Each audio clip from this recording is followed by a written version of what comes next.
This is Bob Capetta from the University of Illinois at Chicago, looking at another example of partial fraction expansion. So we've got the integral of 2x plus 1 over x squared minus 6x. Why do we know that partial fraction expansion is a good choice here? The reason is this denominator, x squared minus 6x, can be factored. It can be factored into x times x minus 6. If we have a situation with a denominator that's factorable, partial fraction expansion may be our best strategy. So we're going to go ahead and rewrite this. So we have 2x plus 1 over x times x minus 6, factoring that denominator. Now we want to rewrite this as a sum of two fractions. One fraction with a denominator of x, and another fraction with a denominator of x minus 6. So we're going to say a over x plus b over x minus 6. Now our goal then is to find out what is a and what is b. A and b will be numbers, and integrating those fractions will be relatively easy. So I'm going to go ahead and write this situation vertically. So 2x plus 1 over x squared minus 6x equals a over x plus b over x minus 6. We want to build a common denominator.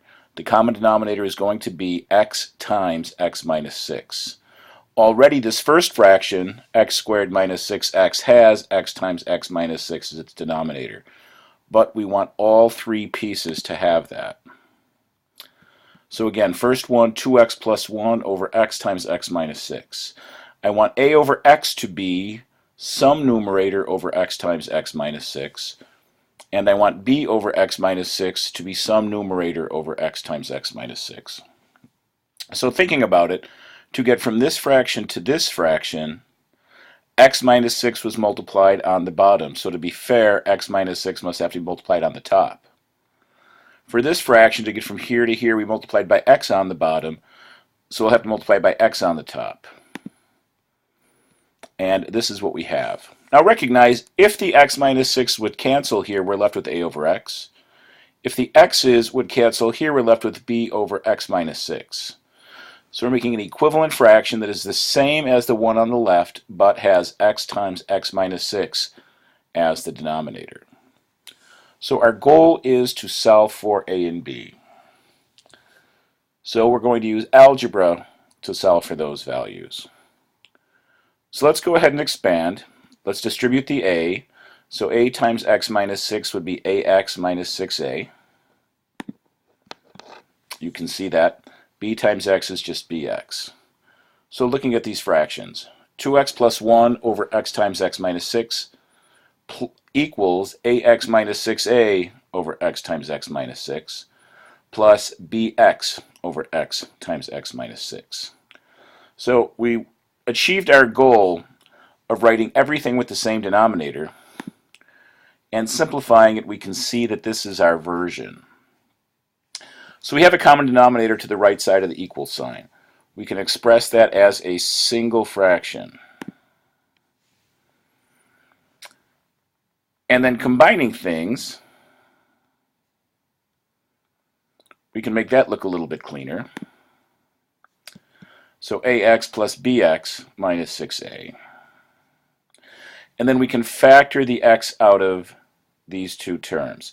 So instead of ax plus bx, we can get a plus b times x.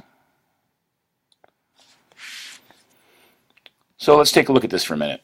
2x plus 1 over x times x minus 6 equals a plus bx minus 6a over x times x minus 6.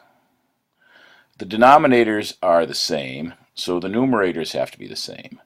We're going to need 2x plus 1 to equal a plus b times x minus 6a. So how is that going to work for us?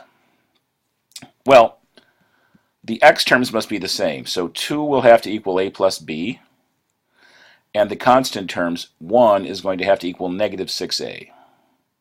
So a plus b is 2, negative 6a is 1, is what we have here. And now we've got to go ahead and solve this with algebra. And this is relatively easy. We're going to solve this with substitution. the second equation, negative 6a equals 1. Divide both sides by negative 6, and we can get a is negative 1/6. And then with that negative 1/6, we'll substitute that in the first equation. So we get 2 is negative 1/6 plus b. And then we're going to go ahead and solve for b. So plugging in that negative 1/6, then adding 1/6 to both sides, so 2 plus 1/6 will equal b. 2 plus 1/6 is 13/6. We have achieved our goal of solving for both a and b. A is negative 1/6, b is 13/6. We have to look at our original definition of a and b and substitute those back in to finish our integral. So our goal was to integrate 2x plus 1 over x squared minus 6x. We wrote it as a over x plus b over x minus 6, but we solved for a and b. A was negative 1/6, b was 13/6. So we've rewritten this fraction in this friendlier version that's going to make it easier for us to integrate. But that's our goal. Our goal is to integrate this function, so we have to integrate the right side. So how do we integrate negative 1/6 over x plus 13/6 over x minus 6? Well, keep in mind the integral of the sum is the sum of the integrals. Also keep in mind that we can pull out the constants in front of the integral operator. So this is where we're at now. So the integral of the sum is the sum of the integral of negative 1/6 over x plus integral of 13/6 over x minus 6 dx.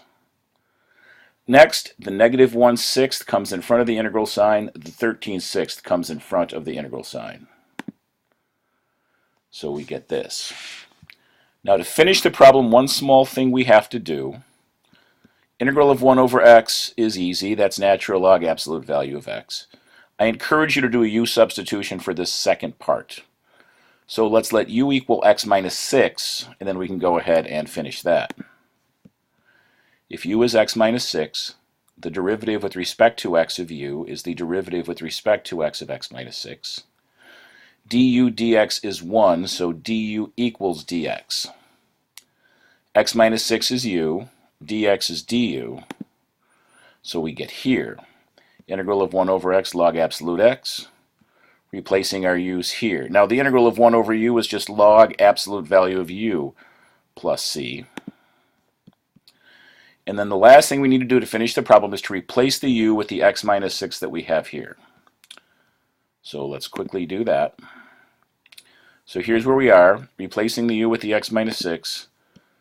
We get negative 1/6 log absolute value of x plus 13x times the log of u. U is x minus 6, log absolute x minus 6 plus c. And that will conclude this example on partial fractions.